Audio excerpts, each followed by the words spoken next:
welfare abuse, about all those poor people ripping off the welfare system, right? All right, I want to talk to you, I do want to talk to you about welfare abuse, but in a slightly different way than the Republicans. I want to tell you which family in America receives more welfare than anybody else. This is a broad audience. We are the one here in Michigan.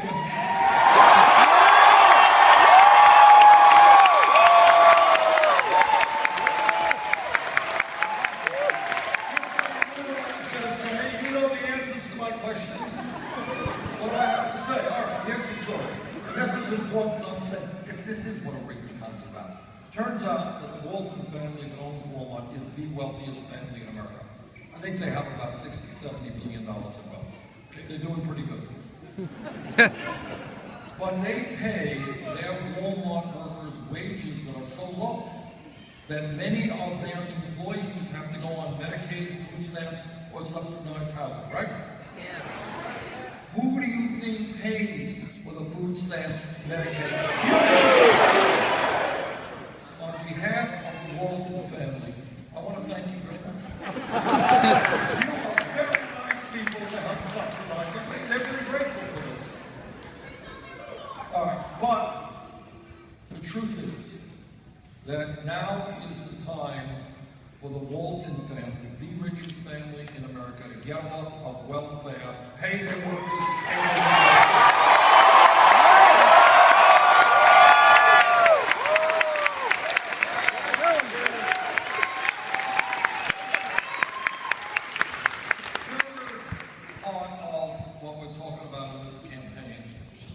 And Ben Jealous talked about it eloquently, and he's one of the great experts in this country about it, is a broken criminal justice system. Now,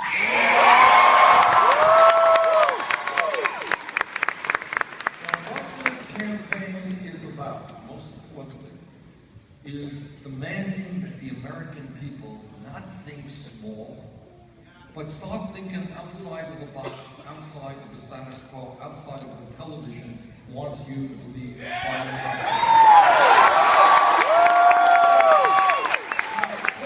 media, 24 hours a day, 7 days a week, they talk about everything except the issues most important to the American people. Here's one of those issues.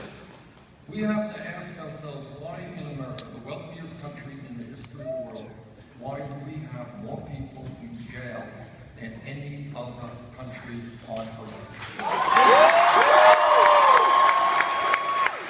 People in jail are disproportionately African American, Latino, Native Americans.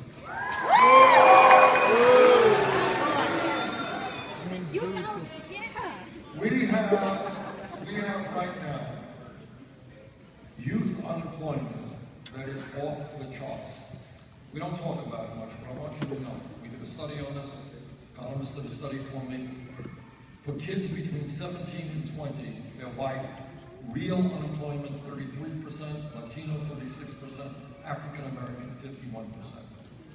If anyone here tonight does not see the connection between this outrageously high rate of youth unemployment and the fact that we have so many people in jail, you are missing something very important.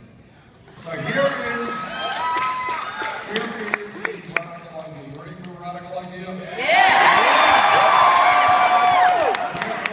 We are going to invest in jobs and education, not jails or incarceration.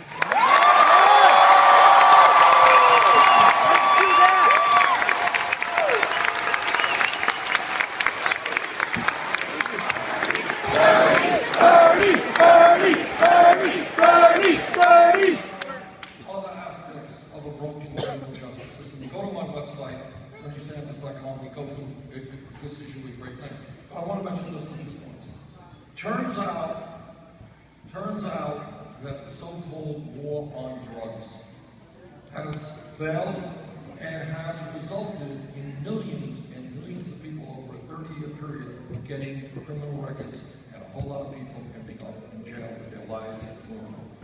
Right now, under the Federal Controlled Substance Act, Marijuana is listed as a Schedule I drug alongside of heroin.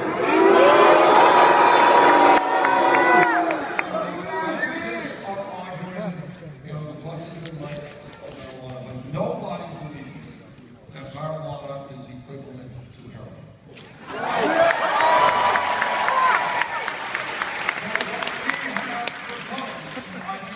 Legislation to do this is to take marijuana out of the federal control.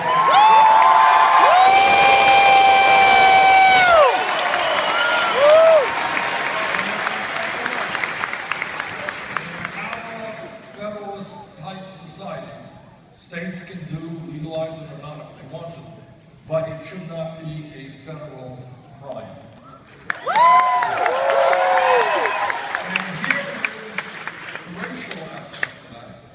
Turns out that according to studies, the white community and the black community do marijuana at about equal rates. But blacks end up being arrested 4 times more than whites.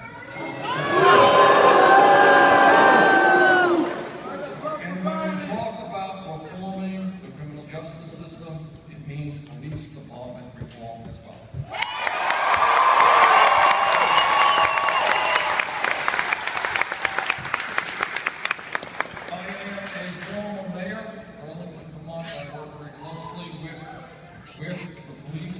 Vast majority of police officers in this country are honest, hardworking, and they have an enormously difficult job.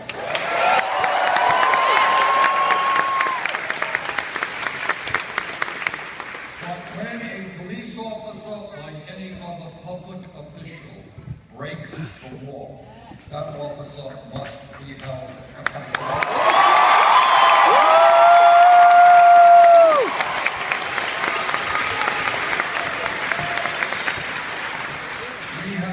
To demilitarize local police departments around the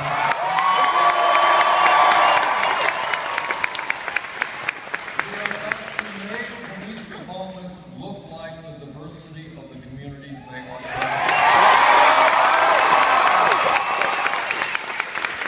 We have got to do away with minimal sentencing so that we give judges more discretion on how to impose sentences. In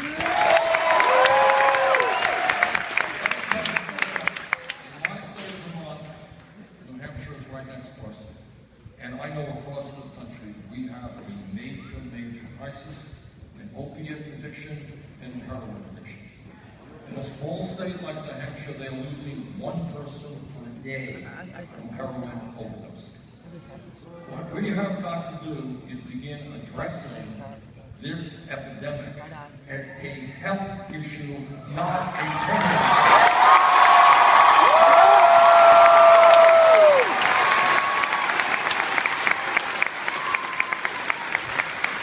What that means is we have to greatly expand mental health facilities all over this country.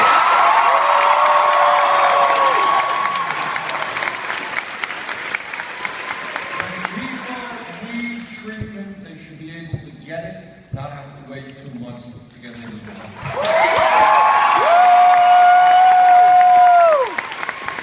Let me take a moment to discuss some other disagreements between myself and Secretary Clinton. I mentioned that we raise money in very different ways. When I began this campaign, we have to make a decision. Unfortunately, in the real world, it takes hundreds of millions of dollars to run for president of the United States, maybe even more than that, maybe over $1 billion. That's a huge amount. Huge. I can't use the word huge anymore. Always makes for a response, but it's a lot of money. So we have to make this decision. How are we going to raise this money? Well, virtually all candidates do it. What Secretary Clinton does it. You have a super PAC, you go to Wall Street, you go to the billionaires, you say, pour millions of dollars into our campaign. Thanks very much. We chose to do it a different way.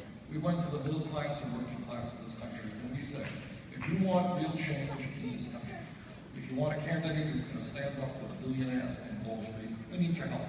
And this is what's happened over the last 10 months. And in a million years, when I began this campaign, I never, ever would have predicted this could happen. What has happened is we have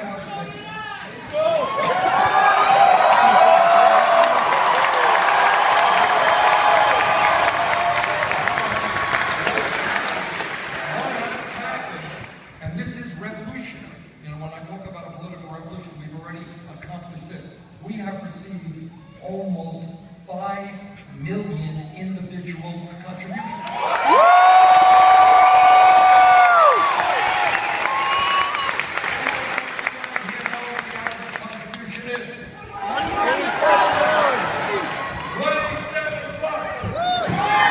In other words, and this is revolutionary. So instead of having a campaign dependent on the drug companies and Wall Street and the fossil fuel industry and billionaires, we are dependent on the working families of America.